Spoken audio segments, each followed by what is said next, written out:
Hello from Copenhagen, Denmark.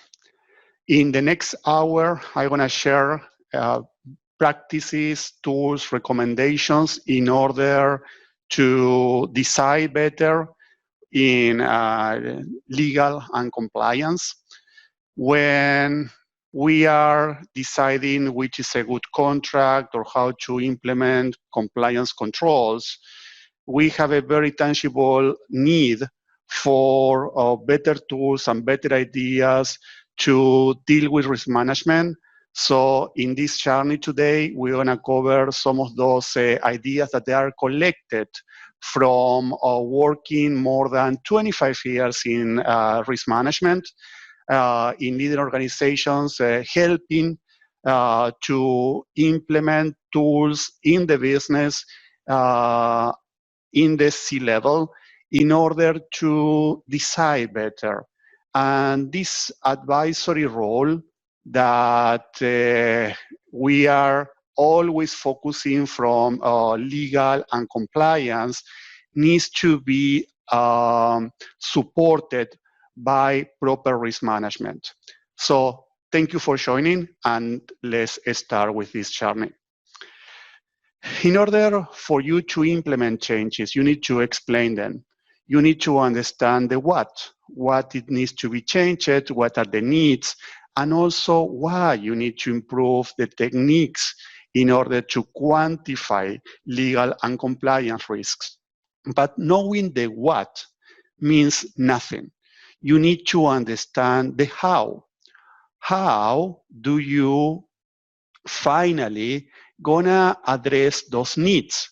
How are you gonna be dealing with the tool, the practices, the methodology, the standard operating procedures that finally will allow to comply with the needs? And then knowing the what and knowing the how is also nothing. It's not really triggering changes. You need to understand the why. How these new ideas, new tools, new methodologies, new needs are finally protecting your career, are finally helping you to advance and to be a better professional, to be focused on good standards, to be able to challenge the decision and to help in the decision when it comes to the assumptions, when we need to finally budget for controls, or we need to craft a contract, or we need to decide better. And then finally, I'm gonna share a tool that is gonna help you to understand what is under the hood, what is the underlying calculation for some of these ideas, so you can be in full control and you can advance from this session to finally apply best tools into your own decision making, into your own career, your own organization. So this is a journey. This is the way that we are supporting the maturity of the decision making in the organization from the legal and compliance aspect. And it requires also to understand how we can use best practices in risk management, because at the end of the day, protecting an organization means to have an impact on the decision making. Let's start for the what. Why we need to change. Why we need to use better methodologies in risk management. And I want to be very clear. I want to be very, very direct in the need, because you will need also to be very direct in the way that you are explaining these ideas across your organizations, across the decision makers, across the C-level. If you are replacing the use of good risk data, if you are replacing the use of scientific methodologies by using heat maps, 5-to-5 matrices, these green to red cells, you are committing a professional malpractice. You should protect your organization with good methodologies, with good data, and also in that direction, you are protecting your own career, your own responsibilities as a legal advisor, your own responsibilities as a compliance manager. Why? Why these methodologies as risk matrices, qualitative scales, the scoring systems, that they are based on adjectives? Why heat maps, that they are so popular in our community, are deemed as ineffective? There are a lot of studies coming from more than 10 years ago that they are highlighting that these qualitative assessments, that these heat maps, these 5-to-5 grills, have a strong, severe technical limitations. It means that you are unable to decide what is better. You are unable to allocate resources in order to decide which are the compliance controls that you need to implement. You cannot decide which are the liabilities and the compensation that finally are going to be protecting the organization. You are unable to decide which is the right amount of coverage in insurance policy. Because what is a red risk? What is a high or catastrophic event? There may be a different definition according to you ask for, too. It may be different views. And finally, there will be a lot of arguments without really understanding different scenarios, without really understanding what are the assumptions for planning. And finally, you cannot aggregate those risks. You cannot consolidate. You cannot tell that a level 2 risk, it's the aggregation of 2 level 1 risk or whatever that you want to aggregate. So because of the compression in the different limits, when we are saying that this is from 0 to 10% of occurrence a year, or this is between $10,000 to 100,000. The compression, the limits, are not producing consistent results. So there are plenty of proven pieces of evidence that in science are asking to use good risk data and to use methodologies that they have been around from a long, long time, and they can help much better into the decision making. They can be used by you in the legal department, by you as a legal consultant, by you as a compliance officer, even a data protection officer. There are much better tools than using analysis based on opinions, based on adjectives. So we know that. We know that these methodologies that they are extremely popular are ineffective. But on the other hand, we are asked to produce a much better risk assessment across our organizations. And this is a complete game changer. There are more regulations that they are based on accountability principles, so they are not waiting for the organization to violate, to breach a requirement, but they are asking the organization to apply reasonable controls, reasonable technical measures, reasonable organizational measures in order to prevent those breaches to happen. And in order to be reasonable in the actions, in the plans, in the compliance program that we are applying, in the privacy program that we are applying, we need to produce a much better risk assessment. When we are talking about anti-money laundering, when we are talking about criminal law, when we are talking about privacy, there are more and more and more requests for the organizations to support what they are doing, and more important, what they are not doing.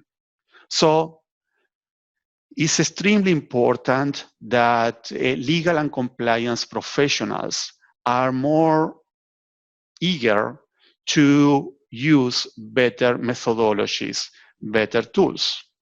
Where we are now.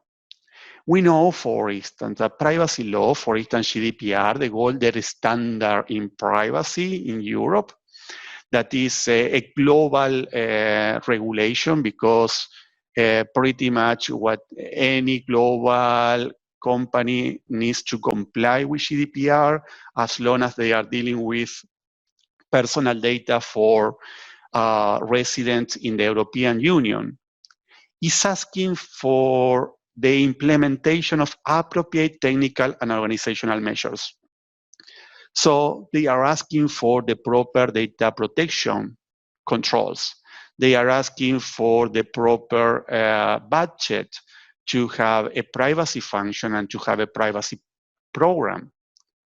In order to sustain, in order to demonstrate compliance with this regulation, you need to justify what is appropriate and what is not.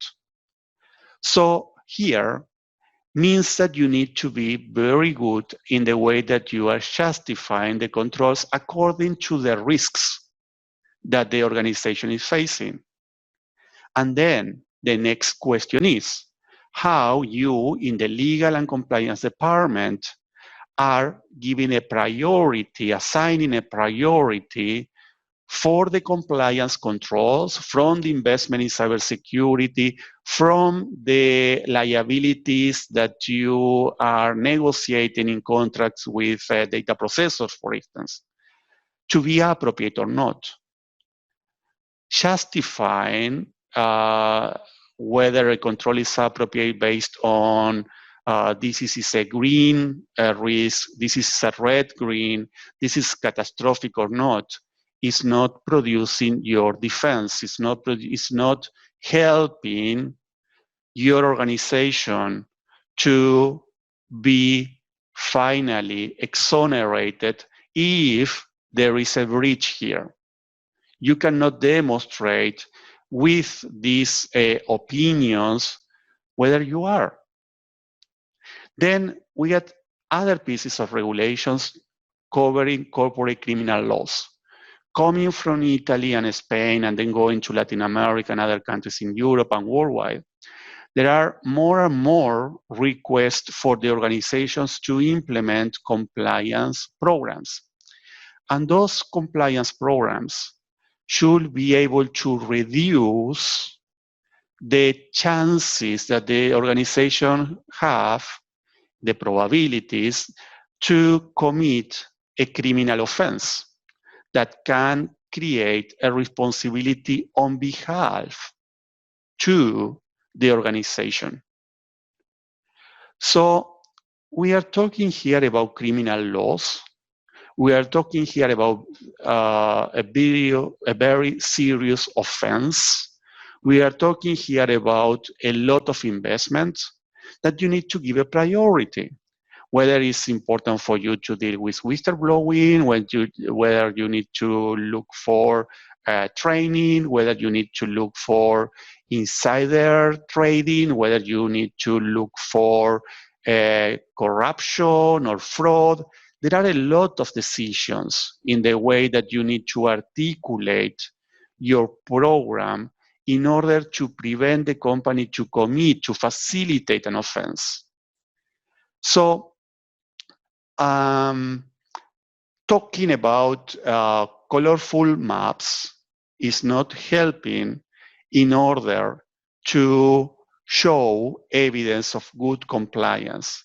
There are a lot of requests coming in this direction, and the effectiveness for the compliance and legal functions to change the decision making, to improve the way that the companies are more sustainable in the way that they decide, and they can prevent fraud, corruption, insider trading, and many other offenses and breaches to happen. And then also, if we go to the US and we are talking about companies that they are listed in the New York Exchange, there is a new guidelines that is always evolving, each periodically is evolving, and they are asking US prosecutors to evaluate how companies are dealing with the compliance risks, how these compliance risks are identified, how these compliance risks are finally quantified, they are given a priority, and then finally, they have preventive and corrective actions. In order to be able to justify the level of controls and investment that the organization is doing, it needs to address how the risk profile, the different risks can be aggregated according to different pieces of regulations. And explaining that you are deciding to do not address, for instance, corruption because it's a green risk, is not going to impress any US prosecutor. So definitely, when these requirements are being applied by leading companies in countries that they are advanced,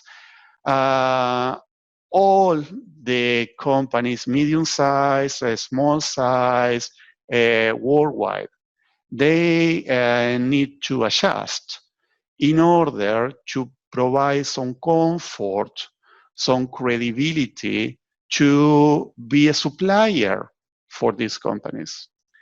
If you also need to address needs for this organization, you will need to have better tools in order to justify what you are doing and what you are not doing. And then there are tools, there are alternatives to the heat maps. We, in compliance, are using decision trees analysis. These analyses are extremely helpful when we need to define which is the best course of action, which is the best decision making, and we identify different alternatives. Should I litigate or not? Should I exercise this clause or not?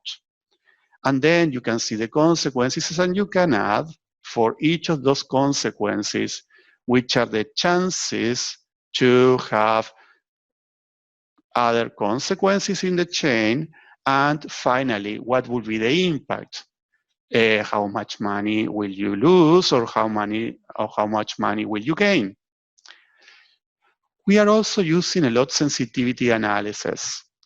These methodologies are based on the way that we can identify different factors, and we can group the functions and to see the event, to mitigate, to control, to do not be exposed, to manage the factors that are more promising in the way that they can produce the better results. If you are using a colorful map, you cannot identify which are the factors that you need to address. So in this approach, we are using also tornado charts, and we can see and we can give a priority for the triggers, the sources, the factors for the compliance and legal risk to happen. And finally, we are also using Monte Carlo simulations. This method is very effective in the way that we can assess different risks for a whole bunch of scenarios. We're going to go deeper into this methodology during the session. If you're using data-driven methodologies, if you are using a methodology that is scientifically based, your chances to produce a better evidence for corporate defense are much better. But not only that, you can really understand which is the best strategy in order to protect your organization, in order to maximize the chances for success. In risk management, we are dealing with the success of the objective.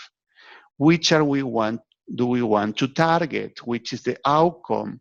Which is the capability of the organization to be exposed to risk? And finally, assume as much risk that we decide that is paying off, that we think that is worthy.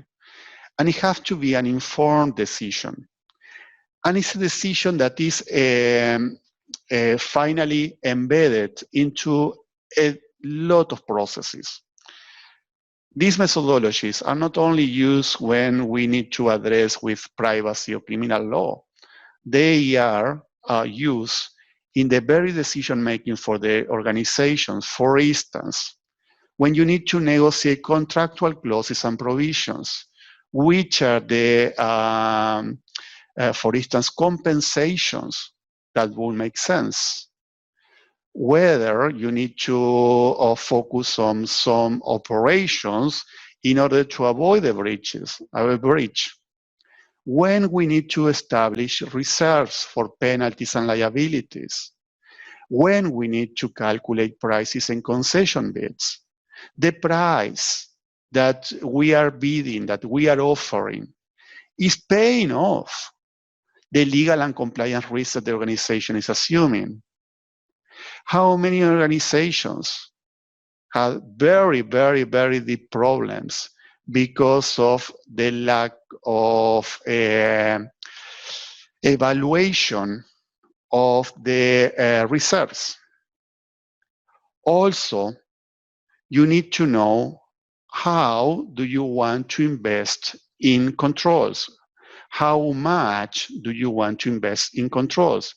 Which are the controls and which is the extension of the control? Whether there are compliance controls, controls to finally avoid a breach, avoid fraud, avoid having an integrity risk, controls related to securing data, personal data, privacy, controls to ensure that there is not any fraud or corruption.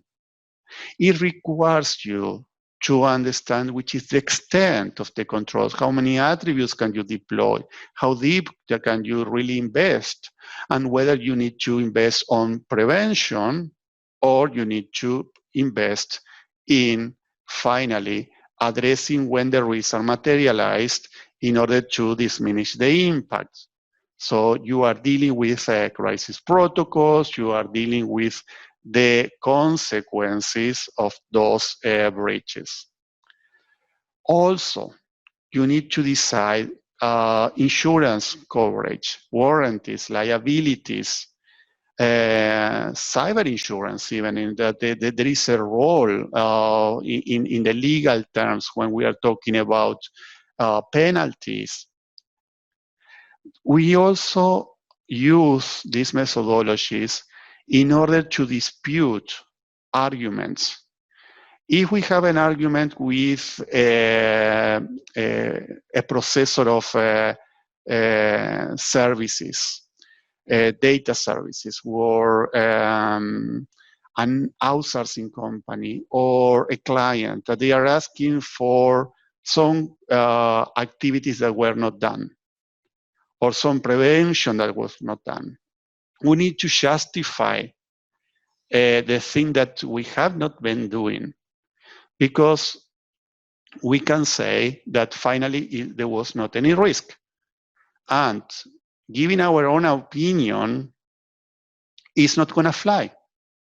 What you need is to get the data, to get a good methodology, and finally, in any administrative or judicial instance, you will be able to produce a much better evidence, a solid piece of evidence.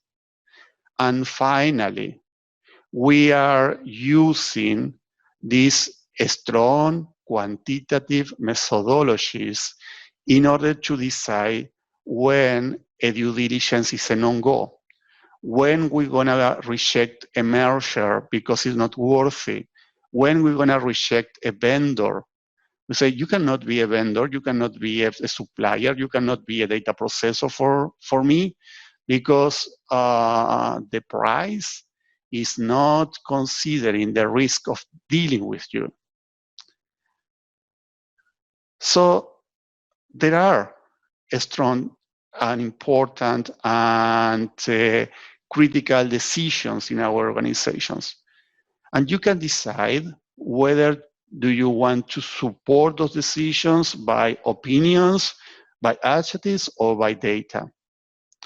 We have a new ISO supporting the ISO 21000 on the principle of risk management that is focused on the legal risks. This is the ISO 21022. And this ISO that was published in May requires to use the best available information in the legal assessment, in the legal risk assessment, following the ISO 21000. And we cannot tell in 2020 that we don't have data.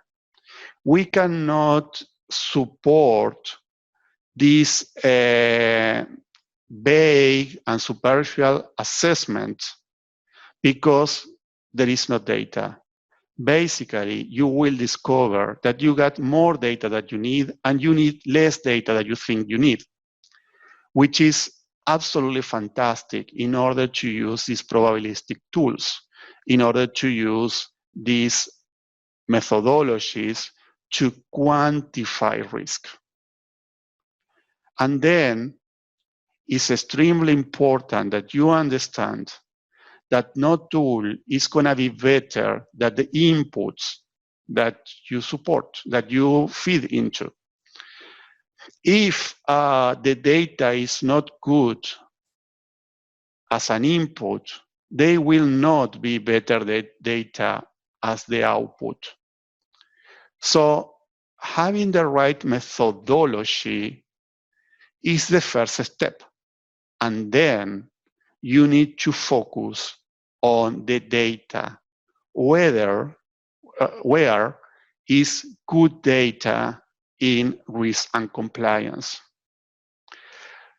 So there are a lot of data that you can collect internally from your organization. You should be able to produce statistics about paid compensations, penalties, and fines. You should be able to produce statistics about complaints from clients. What are the clients complaining about? Do we want to reduce the complaints? Which are the triggers for those complaints? There are a lot of processes with these statistics being monitored. Customer service, for instance, which are the expectations for the clients. When we understand compliance as the way that the organization is meeting stakeholders' expectations, whether it's a client, whether it's a regulator, whether it's an employee, whether it's a candidate for a job, whether it's a visitor, whether it's a neighbor for our premises, in our premises. All these stakeholders will complain. And we can use proper risk management. We can use the data for what they are complaining about in order to shape the ethics and compliance program. We have a lot of statistics about whistleblowing, fraud reports, disputes, claims. We should have good statistics about incident and near misses for all the regulations, for all the processes, from safe and safety that we're gonna have accidents here, to facility management. You got data there. You can learn from the previous incidents, and more important, from near misses. Then you also need to book legal contingencies. And you got plenty of documentation, you got plenty of statistics, since it's the accounting system, that which are the contingencies that you are booking into the accounting. You can also get a lot of good data from the culture surveys. What is the risk view of our employees? Whether they think it's an ethical risk, whether there is an integrity risk here. So there is a lot of data, and you can understand weak points. For instance, our employees in Angola are concerned about corruption. So definitely, you can go deeper and understand what is happening, in which areas. Then, and how this opinion will jeopardize meeting compliance and legal requirements in Angola in the future. That is the meaning of risk. You are using past information in order to analyze trends, in order for you to avoid biases, blind spots. You can also look for non-compliance findings, observations in past audits, inspection, and certification. You are receiving a lot of non-compliances with A, B, C, and D. So it means that in the future, if a business objective is a regulation, is a contract, is a concession, is a license, is relying on A, B, C, and D, you are in problem, because you need to identify how are you going to treat that risk. And this is the meaning of using data, understanding the past, understanding vulnerabilities, understanding events that happen, and learn from them. In the last update for the SEC guidelines on how to assess the efficiency of the compliance program, it was an addition talking about how the companies are learning from mistakes. What are we doing in order to learn from different lessons? But not only look at your own organization, look also for the external data. And there are plenty of suppliers of legal databases. And depending on the country, there is a lot of information that is free. And you can understand from these databases how much it was the average fine for this and risk regulation. And you are getting a lot of data. I'm using those tools, and each day I am surprised by the level of granularity that I am able to understand different scenarios, and which will be finally the penalty, the fine, the compensation, the sanction that I would receive in case a risk materializes. Then look for cases that the competitors have. Look for breaches, legal cases, disputes, reputational losses, all these events that happen in your industry to your competitors. Learn from them. learn from all this information that is public. And then you can also get a lot of sector reports that are expanding the radar for that. So there is good data. You got no excuse to avoid using this data. But in order to change, you need to understand what would be the cost of non-changing. So there is a fact. We in the compliance and legal department in general are using very, very, very few of these tools. We are relying on high-level reviews and assessments and discussions to then deploy a lot of efforts, then to allow a lot of investments, that the rationale, the allocation for the rationale was not properly done. Being a good risk manager is critical here. It's critical to finally express, communicate which are the needs for the organization. So they will be a major differentiator in the job market if you're using those tools. You can also create an advantage, a competitive advantage for your organization, your career.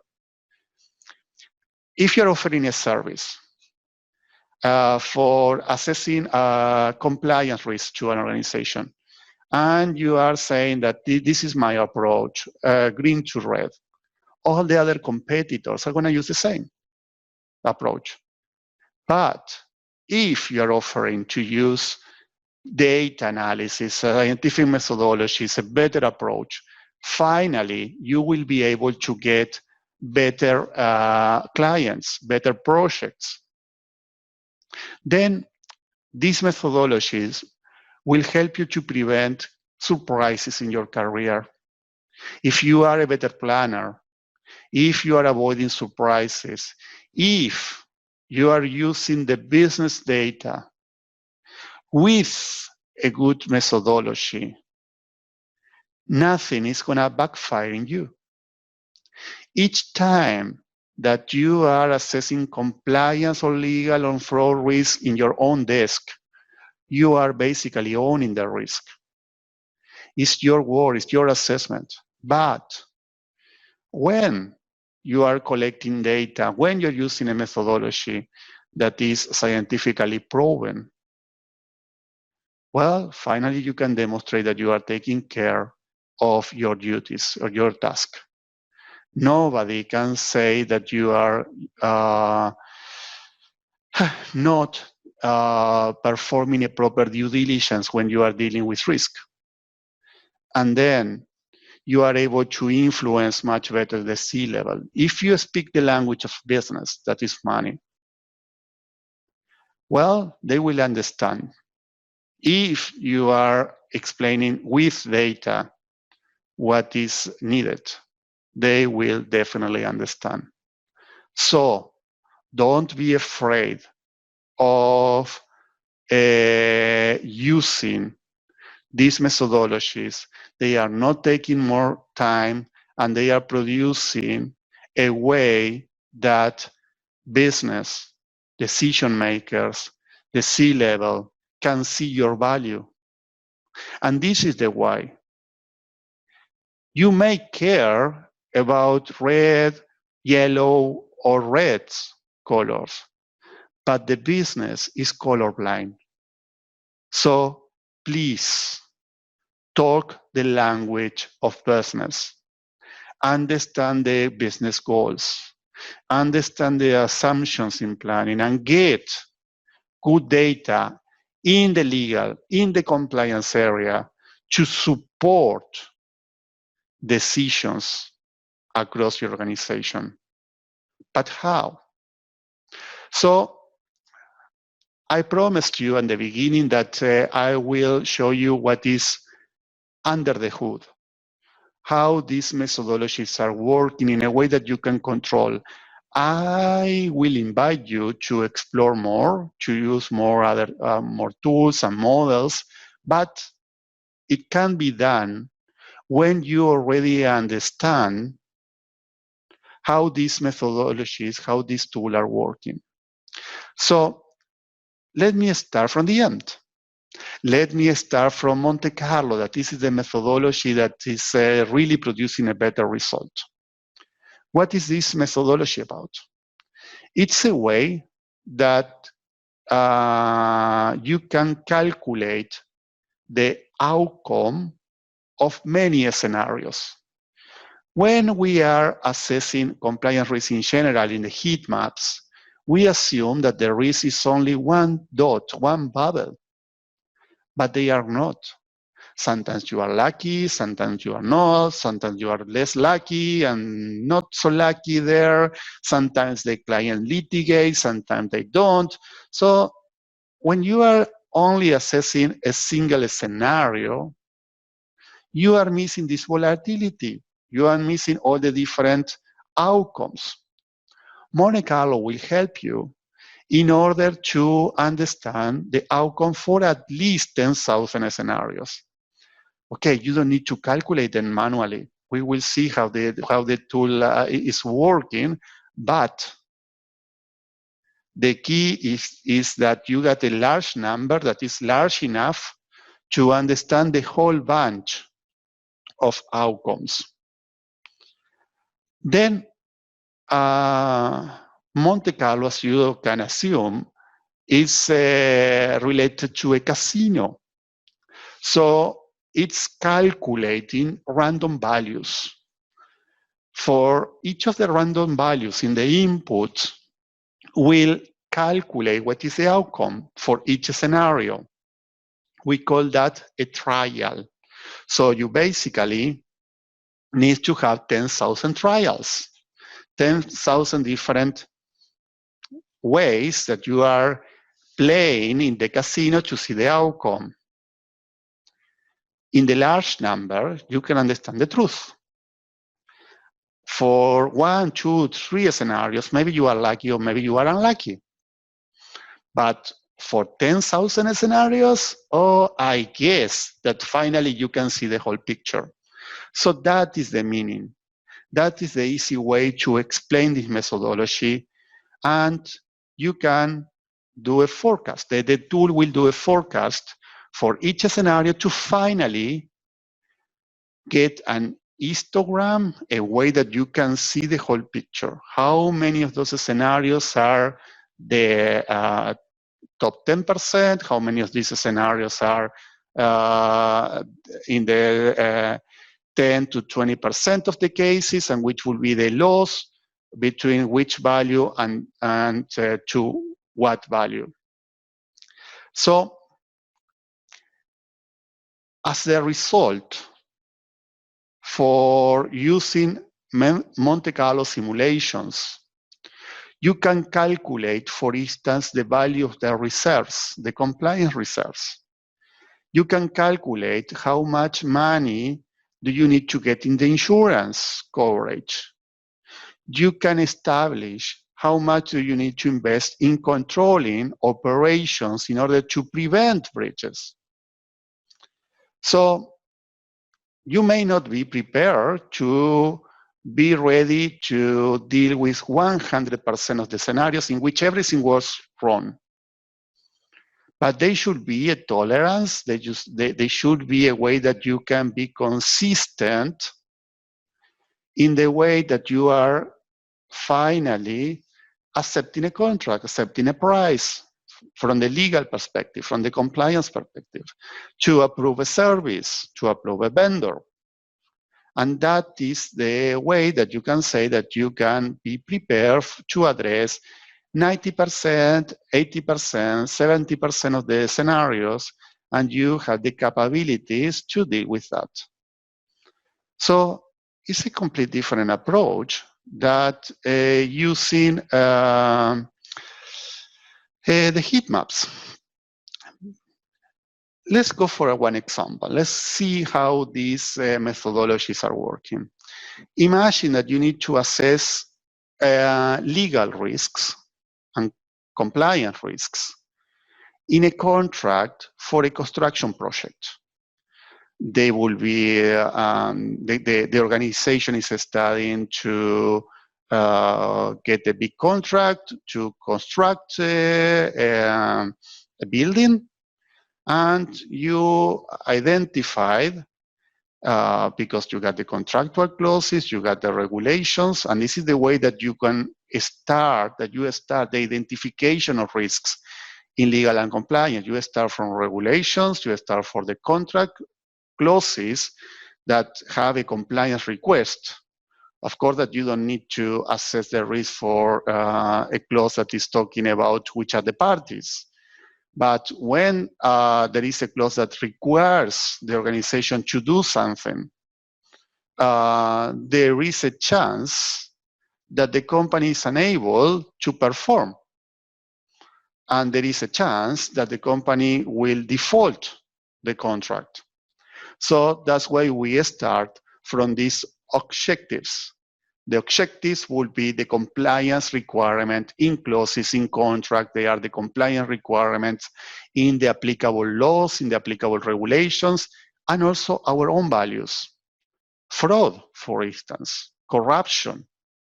Is corruption a risk for me, or is corruption a business accepted strategy? If it is a risk because you want to prevent corruption, definitely there is a risk that you are not preventing corruption or collusion or fraud. So you identify, in this case, 7 different risks that related to this project. You talk to the SMEs, you know the requirements, you know the contract that is there, you know the regulations, and you identify that, for instance, there may be penalties, disputes, compensations because the quality of the work is not good enough. There may be penalties because there are delays in delivering the service. There may be cost overruns. There is a business plan for this construction project, and the business plan has compliance requirement embedded, has assumptions related to compliance and legal requests. And then there may be an overcost in this project because there is fraud and collusion with subcontractors. Kickoff, for instance. And then there may be suspicions of work permits. It's a new project, so you need to get some licenses, and they may be denied, they may be late, there may be a lot of different scenarios in which you are unable to get the proper paperwork and to get the green light from the authorities. There may be some fines in the environmental law that may happen if you are not controlling. There may be some fines because you are breaching the safety regulations. So you identify all these risks, different risks, you understand the contract, you understand the regulations. This is coming back to the risk assessment method, steps that we have in the ISO. And you need to quantify, you need to assess the risk. And then you can use the 5-2-5, in this case it's a 4x4 heat map, and this is what you will have traditionally. You may discuss with the SMEs and that we can make them be the risk owners about the different risks, and finally you get a map, which is kind of unclear about what you should do with the risks that are in red. You should cancel them, or you should terminate them. What are you going to do? And what is yellow? How you control them? What it means that delays in the license will be unlikely and medium. It means that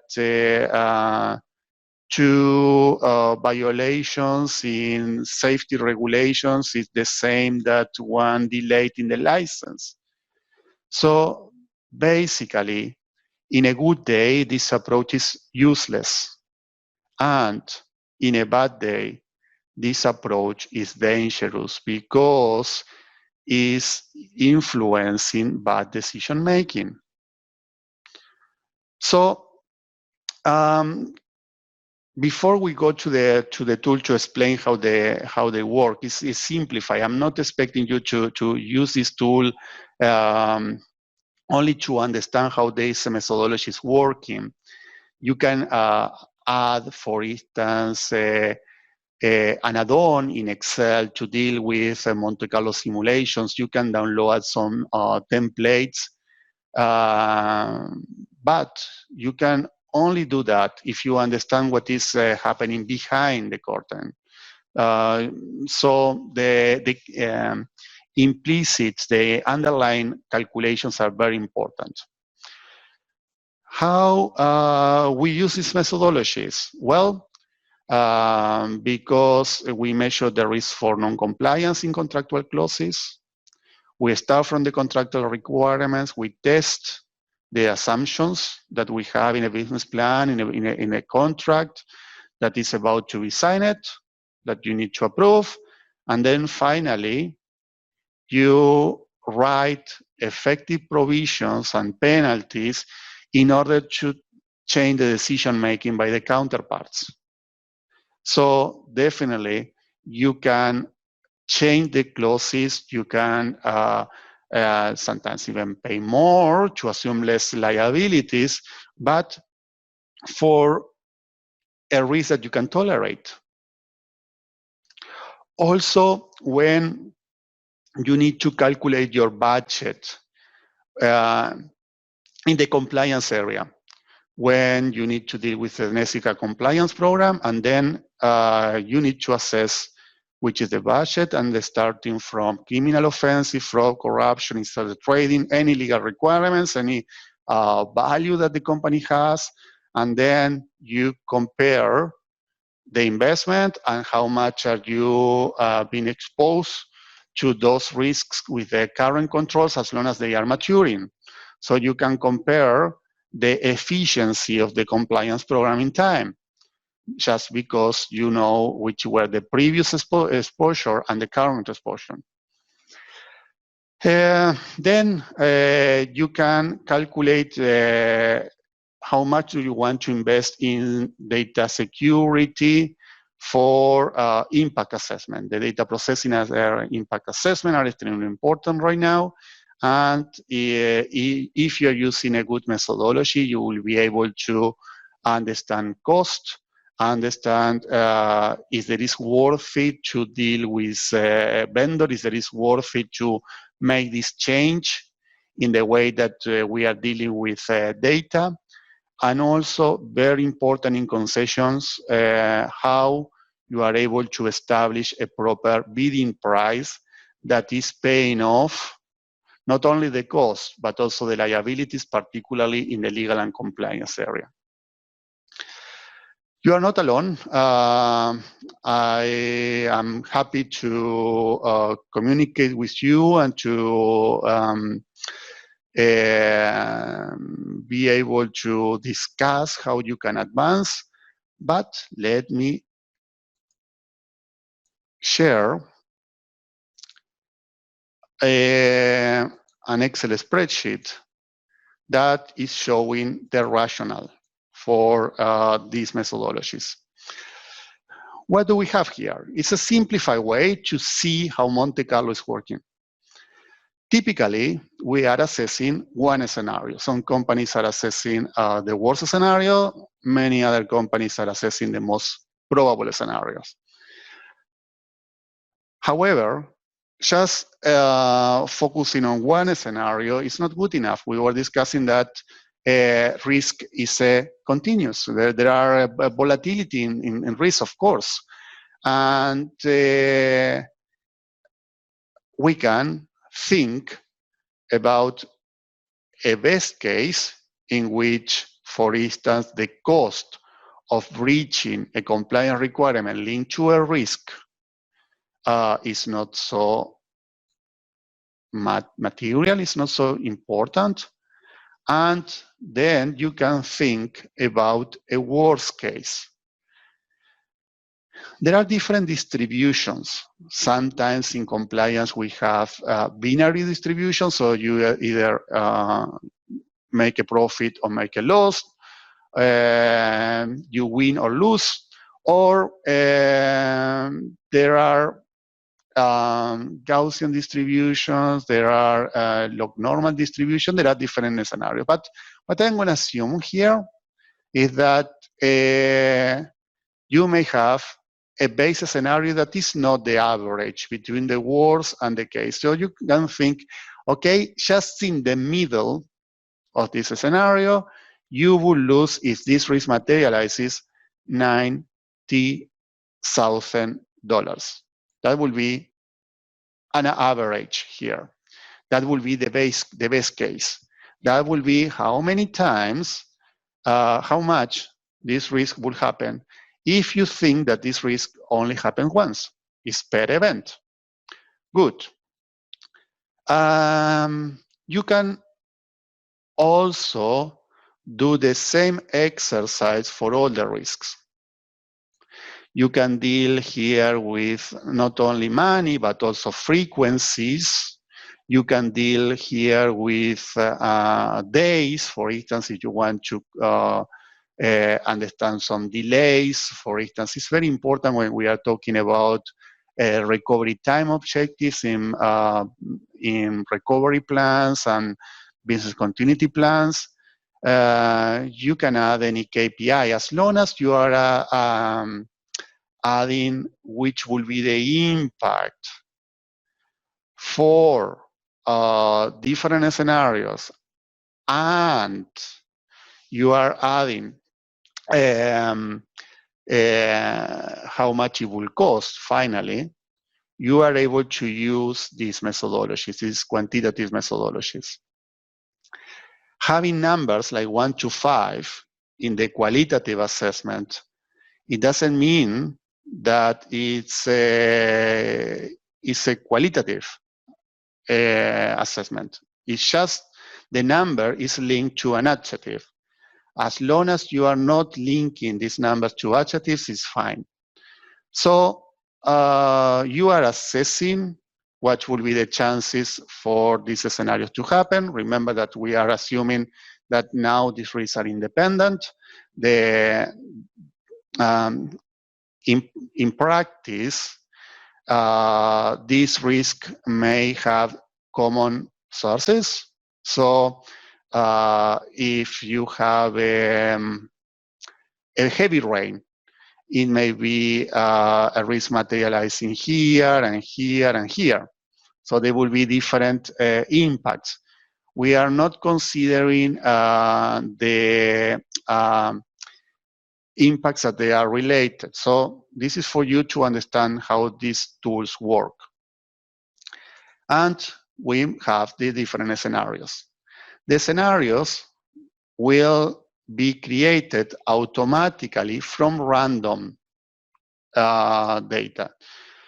We are using here rand functions, that is for randomizing, and is changing each time that you open, close, or update the file. So for the first trial, you assume, the Monte Carlo will assume that there is a 25% chances to happen. It's not the worst and the base, that in these examples are only the fifth percentile. So you are getting the base impact. Depending on the number, here you can see that is lower. So you were lucky. You are not losing $9,000. You are losing only $5,000 because you were lucky in this scenario for this risk. And they may be risks that they are not materializing when we get, for instance, 0 in these permits. You are not expecting this risk to happen. For instance, in the best scenario, 5% of the scenarios, this risk is not materializing. So the tool, the methodology, will calculate 10,000 scenarios. And from these 10,000 scenarios, you have an histogram. This histogram is producing the number of scenarios that falls into a bucket, a bin, according to the distribution. So you can tell, for instance, that 94% of the scenarios are producing a loss that is close to $500,000. And you can tell here that if you got a reserve, for it, as you got an insurance or you got controls dealing with this, mitigating this risk to 0, you can invest $500,000 that makes sense for the risk that you are assuming. So it's critical for you to know which will be the value that you have several chances to success if you get a different price and you have a different budget that you allocated for the liabilities that this contract will happen. You cannot do this analysis in a heat map. So that is the message that I wanted to share. And then you can advance with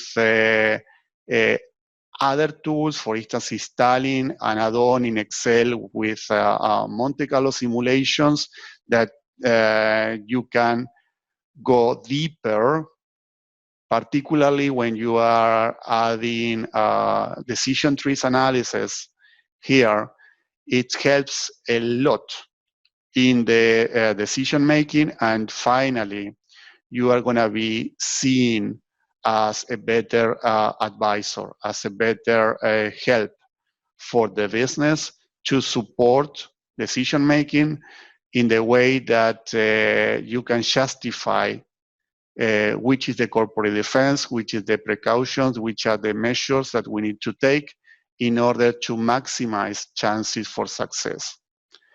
So this is the end of the journey. It's just an introduction to this tool. I am very glad that you are participating in this session. I'm very glad that Risk Academy and Alex have organized all this risk awareness week for the second time. So definitely these ideas should impact our community in risk and compliance in order to move the maturity of what are we doing further. Thank you so much, and bye.